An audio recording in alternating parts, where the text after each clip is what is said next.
નમસ્કાર મિત્રો। એક વિદ્યાર્થી, એક ટ્રેનર, એક મોટિવેશન સ્પીકર તરીકે આપ સૌ મિત્રોનું હાર્દિક સ્વાગત કરું છું અને અભિવાદન કરું છું। ગઈકાલે ધોરણ પરિણામ હતું અને એ પરિણામ ઓછું હોવાને કારણે ઘણા શિક્ષકવિદોએ ચિંતા પણ વ્યક્ત કરી છે।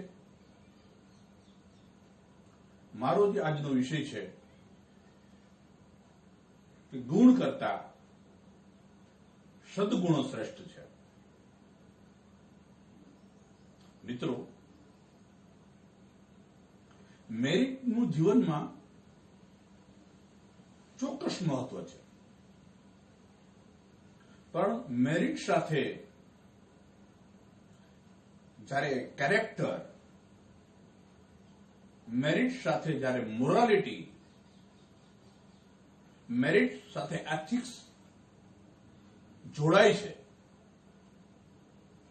ત્યારે સાચા અર્થમાં શિક્ષણનો આદેશ, શિક્ષણનો આદર્શ, શિક્ષણનો હેતુ સાચા અર્થમાં સાકાર થાય છે। મારું એક પુસ્તક છે સાંપ્રત શિક્ષણ ચિંતન, એની પ્રસ્તાવના ગુજરાતના જાણીતા શિક્ષણકાર ડોક્ટર મોતીભાઈ પટેલ અને કચ્છના બીએડ કોલેજ મુન્દ્રાના પ્રિન્સિપાલ ડોક્ટર ફુફલે લખી છે। Herbert Jacob Rousseau, Hendrik Pestalozzi, Mario Montessori, W Moore, આવા ઘણા શિક્ષક વિદોના પુસ્તકો મેં વાંચ્યા છે। પણ મિત્રો, મૂળભૂત રીતે એ જ મનુષ્ય જીવનમાં સાચા અર્થમાં સાકાર થાય છે જે વ્યક્તિ સદગુણો ધરાવે છે। મનુષ્યને મેરિટ કરતા એની મોરાલિટી, એના એથિક્સ, એનું કેરેક્ટર મનુષ્યને મહાન બનાવે છે। એટલે હું હંમેશા સદગુણો ઉપર ખૂબ જ ભાર આપું છું। જીવનના મુખ્ય 3 ઉદ્દેશ છે: મેળવવું, માણવું અને આપવું। જીવનના 3 ઉદ્દેશો મેળવવું, માણવું અને આપવું, આ 3 ઉદ્દેશો સાકાર થાય છે ત્યારે જીવનમાં જીવન સાકાર થાય છે। પણ દુનિયાના મોટા ભાગનું જીવન, મોટા ભાગના લોકોનું જીવન માત્ર ને માત્ર મેળવવાની લાલસામાં પૂર્ણ થઈ જાય છે। ઘણા લોકો માણી શકે છે, પણ બહુ જૂજ લોકો સમાજને, દેશને આપી શકે છે। તો જીવનના જે મૂળભૂત ઉદ્દેશો છે, મેળવવું, માણવું અને આપવું, એ આપણે ચરિતાર્થ, આપણા વર્તન, આપણા વ્યવહાર દ્વારા આપણે કરવા જોઈએ। અને બીજું, શિક્ષણ કે જીવનના 3 સ્તંભ છે: એપ્ટિટ્યુડ, એટીટ્યુડ અને ગ્રેટિટ્યુડ। એપ્ટિટ્યુડ એટલે વિદ્યાર્થીમાં જે પડેલું છે, વિદ્યાર્થીને જેમાં રસ છે, વિદ્યાર્થી જેમાં સુખ છે, એ સુખને શિક્ષકોએ પારખવા અને એ રસને જગાડવા। દરેક વ્યક્તિમાં કોઈને કોઈ વિશેષતા હોય છે। જ્યારે એ વિશેષતાને, એના રસના વિષયને, એના શોખને અનુરૂપ એ વ્યક્તિ ભણતાની સાથે સાથે એના રસને પણ શીખવે, એના શોખને પણ સિંચન કરે, તો એ વ્યક્તિ ધારી સફળતા મેળવે છે. આજે આપણે કચ્છનું ઉદાહરણ જોઈએ, ગીતાબેન દબારી. હું જાણું છું, જાજુ ભણેલા નથી. અનેક એવા સાહિત્યકારો છે, અનેક એવા લોકકથાકારો છે તેમના શિક્ષણ વિશે આપણને ખ્યાલ નથી, પણ એમને એમના શોખને બહુ મહત્વ આપીને પોતાનું કેરિયર બનાવ્યું છે. તો આપણે એપ્ટિટ્યુડ છે, આપણીમાં જેમાં રસ છે એ રસને આપણે કેરિયર બનાવવું જોઈએ. અને બીજું છે એટીટ્યુડ. આપણે પોતાની જાતનું મૂલ્યાંકન બહુ સકારાત્મક કરવું જોઈએ. બીજું, આપણી સાથે જેનું ઇન્ટરેક્શન થાય છે, સંવાદ થાય છે, મુલાકાત થાય છે, એનું મૂલ્યાંકન પણ સારી રીતે કરવું જોઈએ. જ્યારે આપણે આપણું મૂલ્યાંકન સારી રીતે કરીએ છીએ, બીજાનું મૂલ્યાંકન સારી રીતે કરીએ છીએ, ત્યારે ખરેખર મનુષ્ય પોતામાં જે અંદર પડેલી શક્તિ છે એને બહાર કાઢી શકે છે. પણ દુનિયામાં એવું છે કે જે વ્યક્તિ પોતાના વિશે સારો અભિપ્રાય વ્યક્ત કરે, જેમ કે હું હોશિયાર છું, હું સારો માણસ છું, હું સારી લખી શકું છું, હું સારો બોલી શકું છું, એને લોકો આત્મપ્રસન્નશીલ લોકો કહે છે. પણ કોઈની ટીકા કર્યા વગર, કોઈનું અપમાન કર્યા વગર, કોઈનું નીચે દેખાણ કર્યા વગર પોતાની જાત વિશે ઉચ્ચ અભિપ્રાયો વ્યક્ત કરવા એ કશું ખોટું નથી. આપણી જાત વિશે અવશ્ય ઉચ્ચ વિચારો વ્યક્ત કરવા જોઈએ. મનોવિજ્ઞાનમાં કહેવાય છે કે જે વ્યક્તિઓ પોતાની જાત વિશે ઊંચું વિચારે છે એ લોકો સારા પરિણામ મેળવે છે. બીજું કોઈ પણ વ્યક્તિને નાની ન સમજવી, દરેક વ્યક્તિને આદર આપવો. તો બીજાનું મૂલ્ય પણ સારું કરીએ છીએ. તો એટીટ્યુડ ઇઝ એવરીથિંગ. જીવનના પ્રસંગોને, જીવનની દુઃખની પળોને, સુખના ક્ષણોને આપણે ચોક્કસ અભિગમ સાથે મૂલવતા શીખીએ ત્યારે જીવન માણવા જેવું બની જાય છે. અને ત્રીજું છે ગ્રેટિટ્યુડ. આ દુનિયામાં કોઈ પણ વ્યક્તિ સ્વતંત્ર નથી. દરેક વ્યક્તિ પરતંત્ર છે, અરસપરસ છે. કોઈ એમ કહે કે હું મારી જાતે સફળ થયો છું, એ ખોટી વાત છે. એ કમ્બાઇન લોકો, સંયુક્ત લોકોના સહારે સફળ બનેલો છે. જેમ કે એક મોબાઈલ છે, મોબાઈલમાં બેટરી પણ હોવી જોઈએ, એમાં બેલેન્સ પણ હોવું જોઈએ, એમાં નેટવર્ક પણ હોવું જોઈએ, એમાં પૈસા પણ હોવા જોઈએ. ત્યારે એ મોબાઈલ પ્રોપર અર્થમાં કામ કરે છે. ત્યારે આપણે જે અવસ્થાએ પહોંચ્યા છીએ, જે ઉંમરે પહોંચ્યા છીએ, એ અવસ્થાને પહોંચાડવામાં એમના માતા પિતા, એમના શિક્ષકો, એમના ગુરુઓ, એમના પડોશીઓ, એમના મિત્રો, અનેક લોકોનો મોટો ફાળો હોય છે. ત્યારે જીવનના કોઈ પણ ક્ષણે હોઈએ ત્યારે આપણે આભારની ભાવના વ્યક્ત કરતા આવડવું જોઈએ. જે લોકો આભારની ભાવના વ્યક્ત કરી શકતા નથી એ વ્યક્તિમાં ધીરે ધીરે ધીરે અહંકાર એક અડ્ડો બની જાય છે. અને અહંકારનો અડ્ડો એ મનુષ્યને ખાઈ જાય છે. આભારની વાત છે, આપણે વિચારવી જોઈએ. અને ત્રીજું છે કે મારો જો વિષય છે કે ગુણ નહીં, સદગુણો માણસને મહાન બનાવે છે. સદગુણો શ્રેષ્ઠ છે. તો મિત્રો, સારા બનવું. આપણે જયારે સારા બનીએ છીએ ત્યારે જગત આખું સારું લાગવા મળે છે. તો પેલો સદગુણ છે આપણે સારા બનીએ, ને બીજું છે આપણે સદગુણ બનીએ. સદગુણ જે નૈતિકતા છે એ સદગુણની માતા છે. મોરાલિટી, કેરેક્ટર, એથિક્સ એની માતા છે. આજે કોઈ વ્યક્તિના શરીરમાંથી ઓક્સિજન નીકળી જાય, પ્રાણ નીકળી જાય, તો મેડિકલ સાયન્સ એને મૃત્યુ જાહેર કરે, ડેથ બોડી જાહેર કરે, શબ જાહેર કરે. પણ જો મનુષ્ય જીવે છે, જેમ કોઈ શબ કોઈ મૃત્યુદેહ પ્રતિભાવ નથી આપતું, પણ આજનો શિક્ષિત વ્યક્તિ જો કોઈને દુઃખી જોઈને દુઃખી થતો નથી, એ દુઃખી વ્યક્તિને સુખી કરવા પ્રયત્ન કરતો નથી, તો એ સુખ શું કામ?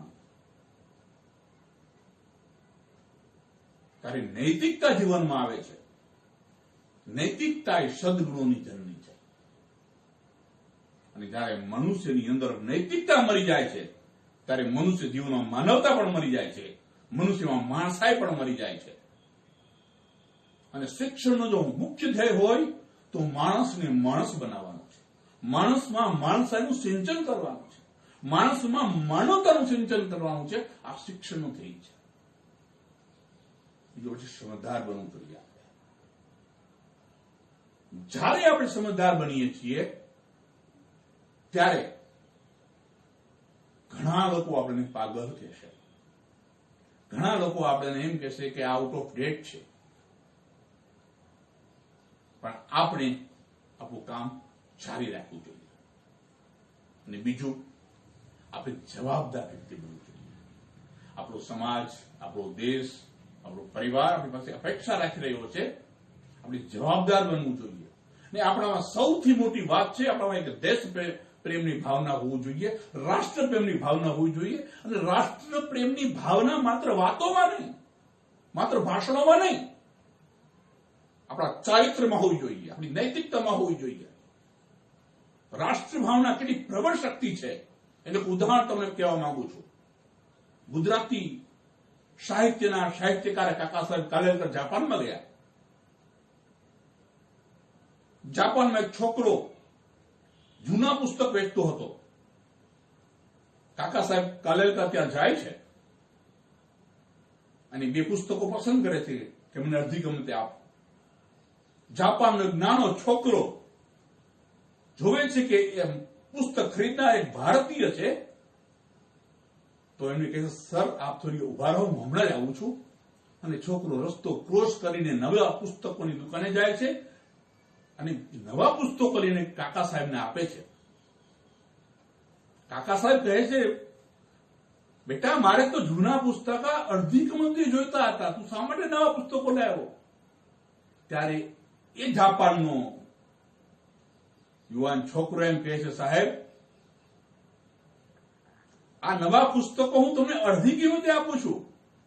જે જૂના પુસ્તકો આપ ખરીદવા માંગતા હતા એ જૂના પુસ્તકો હું નવા પુસ્તકો અડધી કિંમતે આપું છું. કાકા સાહેબ કાલેલકર એમ કહે છે કે બેટા આ ખોટનો ધંધો શું કામ કરે છે? ત્યારે એ છોકરો જે જવાબ આપે છે કાકા સાહેબને, કે આ મારે તમારે આ દેશવાસીઓએ સાંભળવા જેવો છે. જાપાનનો છોકરો કાકા સાહેબ કાલેલકરને કહે છે, સાહેબ આપ એક ભારતીય છો, એક ભારતીયને જાપાનના લેખકના પુસ્તકો ગમ્યા છે. એ પુસ્તકો હું ખોટ ખાઈને આપું છું, એ મારા માટે ગૌરવની બાબત છે. જ્યારે વ્યક્તિ ખોટ ખાઈને પણ દેશને આગળ લઈ આવે,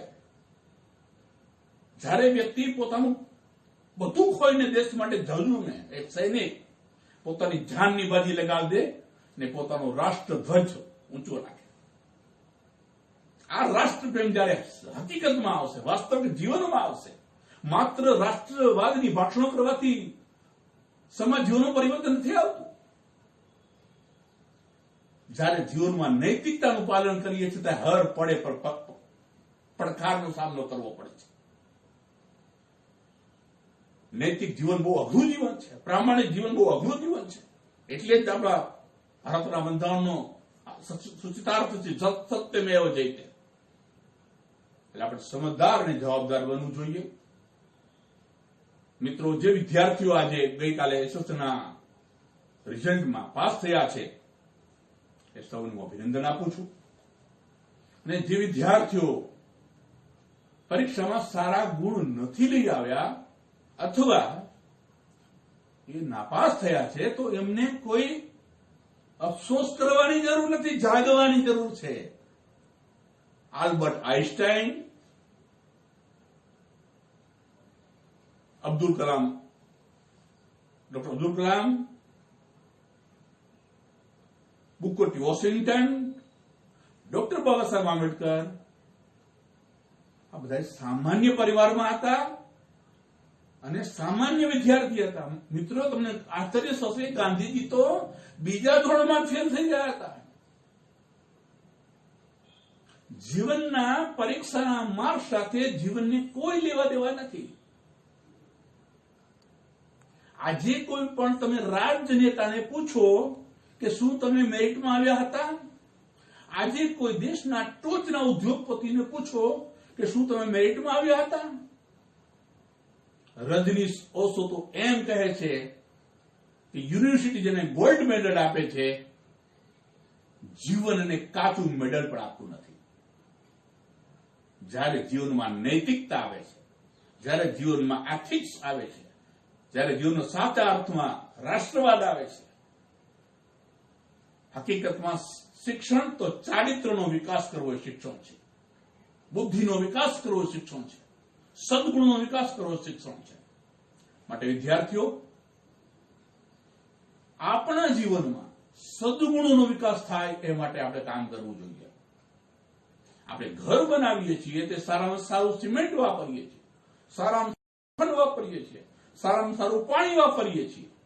આપણે બાઇક કે કાર વાપરીએ છીએ તે સારામાં સારું પેટ્રોલ વાપરીએ છીએ. જ્યારે કાર કે બાઇક ખરીદીએ છીએ ત્યારે વોરંટી ને ગેરંટી પૂછીએ છીએ. જે જીવન, આપણું જે જીવન છે, શું એ ખોરાક લેવામાં આપણે કાળજી રાખીએ છીએ ખરા? મારી આ મોન્ટેસરીની જે શિક્ષણની વિભાવના છે મને ખૂબ જ ગમે છે. To create stingless people, it is prime purpose of education. Maria Montessori, આજે મોન્ટેસરી સ્કૂલ બહુ પ્રખ્યાત છે. મોન્ટેસરી સ્કૂલના પ્રણેતા મારિયા મોન્ટેસરી કહે છે કે ઝેર વગરના, ડંખ વગરના લોકોનું સર્જન કરવું એ શિક્ષણનો મુખ્ય ધ્યેય છે. આજે આપણે જયારે બોલીએ છીએ અને કોઈ વ્યક્તિની ગેરહાજરીમાં જયારે બોલીએ છીએ તો આપણે કેવું બોલીએ છીએ? જે દિવસે આપણે કોઈની હાજરી છે કે નહીં, આપણે સારું બોલીએ, પ્રામાણિક બોલીએ. આપણા અધિકારીઓ હાજર છે કે નહીં પણ પ્રામાણિકપૂર્વક કામ કરીએ, ત્યારે ખરેખર આપણે ચારિત્રવાન છીએ. કોઈ અધિકારી જોવે છે કે નહીં, આપણા શિક્ષક જોવે છે કે નહીં, પરીક્ષા ચોરી ન કરવી જોઈએ. આપણે કર ચોરી ન કરવી જોઈએ. આપણે ન દારૂ પીવો જોઈએ, ન દારૂ વેચવો જોઈએ, ન વ્યસન કરવું જોઈએ, ન વ્યભિચાર કરવો જોઈએ. આ હકીકતમાં શિક્ષણ છે. જે લોકો આવું શિક્ષણ મેળવે છે એ લોકો મહાન બને છે. તો જીવનમાં મિત્રો, ગઈકાલના રિઝલ્ટથી જે લોકો હતાશ અને નિરાશ થવાની જરૂર નથી. આપણો દેશ અને આપણો વિશ્વ બહુ ખરાબ સમયમાંથી પસાર થઈ રહ્યું છે. વૈશ્વિક મહામારીને કારણે અનેક લોકો મૃત્યુ પામી રહ્યા છે.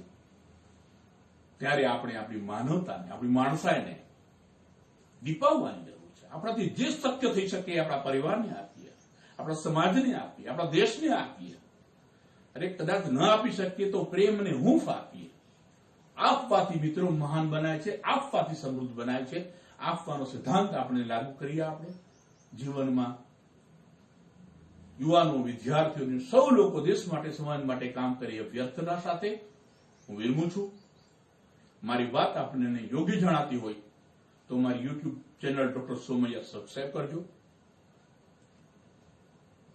હું યુવાનો, વિદ્યાર્થીઓને પ્રેરવાનું કામ કરું છું. માત્ર હું ભાષણ આપવાનું કામ નથી કરતો, કારણ કે હું પોતે 5-6 કલાક વાંચું છું. હું સરકારી નોકરી કરતા પછી 5-6 કલાક વાંચું છું. જે તમને હું વાત કરી રહ્યો છું હું પોતે કરું છું. I am learner first, then I am trainer. હું જે કરું છું એ કર્યા પછી સિદ્ધિ મેળવ્યા બાદ ફિલ્ડમાં આવ્યો છું. માત્ર ભાષણ કરવાનું કામ નથી કરતો. ભાષણ, એ ભાષણની કિંમત કોઈ કિંમત નથી જે ભાષણ આચરણમાં ન હોય. આચરણ પછી જે ભાષણ કરે છે એ ભાષણ શ્રેષ્ઠ છે. પણ આપણે હંમેશા યાદ રાખવું જોઈએ કે આપણી માતાનું ધાવણ લાગે, આપણું કુળનું ધાવણ લાગે, આપણા દેશનું ગૌરવને લાંછન લાગે એવું જીવન જીવવું એ સૌથી શરમજનક બાબત છે. પણ આપણે મૃત્યુ પામીએ અને આપણો દેશ, આપણો સમાજ, આપણા મિત્ર, પરિવાર એક ગૌરવ લે. જેમ એક શહીદ થાય છે ત્યારે એની માતા અથવા એની વિધવા પત્ની પણ ગૌરવ લે છે, કારણ કે શહીદનું મૃત્યુ પણ ધન્યવાદને પાત્ર છે. તો આપણે માણસાઈને દીપાવીએ, માનવતાને દીપાવીએ અને આપણા માતાના ધાવણને દીપાવીએ. એ જ સાચું શિક્ષણ છે ને આપણે સૌએ કરવું જોઈએ. સૌ મિત્રોને અનુરોધ છે કે આ વિદ્યાર્થી મિત્રોને ઓછા ટકા આવ્યા હોય, નાપાસ થયા હોય, કોઈ ચિંતા ન કરશો. પણ જો તમે તમારી ચારિત્રને જાળવી રાખશો, તમારા સીલને જાળવી રાખશો, કેરેક્ટરને જાળવી રાખશો, તો હું ખાતરી આપું છું કે તમે 15-20 વર્ષ પછી ટોપ પર હશો. કે આ જેટલા પણ ઉદ્યોગપતિ છે, જેટલા પણ કરોડપતિ છે, જેટલા પણ મહાન લોકો છે, એ વ્યક્તિઓ સામાન્ય પરિવારમાં, ગરીબ પરિવારમાં જન્મેલા હતા અને એવરેજ સ્ટુડન્ટ હતા. એટલે મેરિટમાં ન આવ્યા હોય તો જરાય દુઃખ ન કરતા આપ જીવનમાં ચોક્કસ સફળ થશો એવી અભિલાષા સાથે વિરમું છું. આભાર.